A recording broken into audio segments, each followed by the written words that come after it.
Second question है HCl अणु में दो परमाणुओं के नाभिकों के बीच पृथक्करण लगभग 1.27 angstrom 1 angstrom is equal to दे रखा है 10⁻⁻10 मीटर।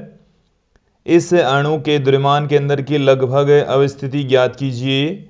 यह ज्ञात है कि क्लोरीन का परमाणु हाइड्रोजन के परमाणु की तुलना में 35.5 गुना भारी होता है तथा परमाणु का समस्त द्रव्यमान उसके नाभिक पर केंद्रित होता है। अब यहाँ पे इस क्वेश्चन को एक बार समझ लेंगे आप। हमें इस क्वेश्चन के अंदर HCl अणु दे रखा है, उसमें दो परमाणु हैं।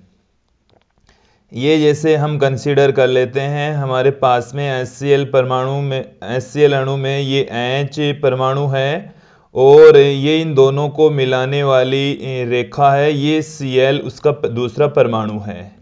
दोनों के बीच की जो डिस्टेंस है इसके केंद्र तथा इसके केंद्र की बीच की डिस्टेंस हमें दे रखी है 1.27 एंगस्ट्रॉम।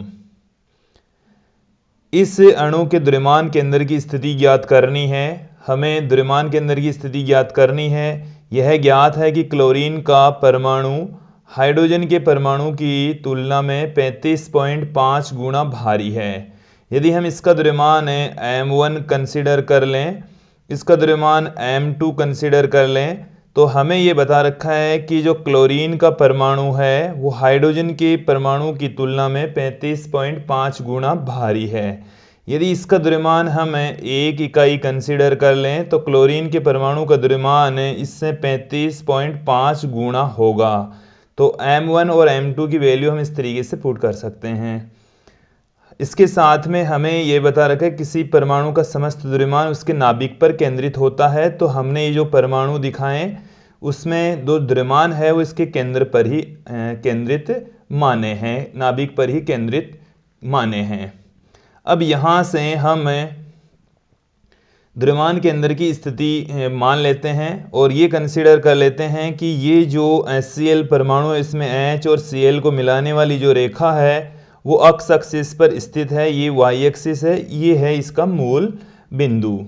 तो यदि हम द्रव्यमान केंद्र की स्थिति ज्ञात करना चाहें तो वो हमारे पास में अक्ष जो घटक है उसी से ही हमारे पास में प्राप्त हो जाएगी। तो द्रव्यमान केंद्र की स्थिति क्या होगी? द्रव्यमान केंद्र की स्थिति, द्रव्यमान केंद्र की स्थिति को हम अक्ष Cm से पुट कर दें, m1 अक्ष 1 प्लस m2 अक्ष 2 अपॉन m1 प्लस m2। अब इसमें हमने ये जो हाइड्रोजन परमाणु है इस हाइड्रोजन परमाणु को यहाँ पर कंसीडर कर लिया है मूल बिंदु पर। तो जो इसकी जो स्थिति है अक्ष 1 की जो वैल्यू है वो तो है 0 और अक्ष 2 की जो वैल्यू है वो हमारे पास में आ जाएगी 1.27 एंगस्ट्रॉम, 1.27 एंगस्ट्रॉम। और हमें अक्ष Cm ज्ञात करना है, फाइंड आउट करना है। m1 की वैल्यू हमें ये दे रखी है, m2 की वैल्यू ये दे रखी है। सूत्र में पुट कर दीजिए।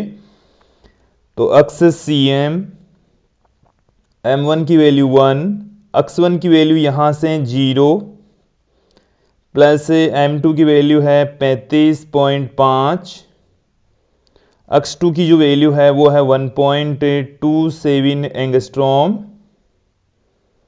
Upon 1 plus 35.5। तो यहाँ से जब आप कैलकुलेट करेंगे तो हमारे पास में क्या निकल कर आ रहा है? अक्ष Cm इक्वल टू, देखिए बट्टे में क्या निकल कर आ गया 36.5 और यहाँ से जब इसको मल्टीप्लाई करेंगे 355 को आप 127 से गुणा करके 3 नंबर पहले आप पॉइंट पुट कर दीजिए। तो एक बार तो मैं इसको कैलकुलेट यहाँ पर कर रहा हूँ।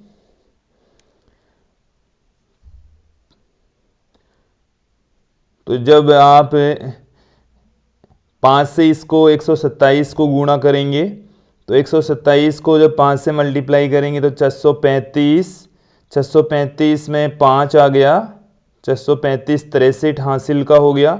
फिर 635 और 63 698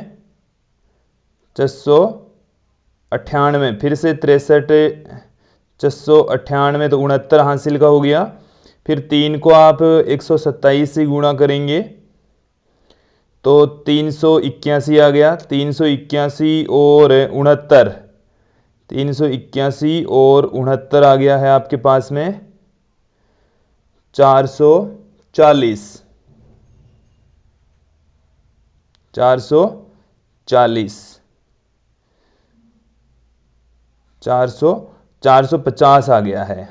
तो ये हमारे पास में आ गया। इसमें हम पॉइंट पुट कर देंगे तो 45.085। आप एक बार इसकी कैलकुलेशन फिर से देख लेंगे, ये एंगस्ट्रॉम में आ रही। इसको जब हम पूर्णतः कैलकुलेट करेंगे तो 1.24 एंगस्ट्रॉम आएगा।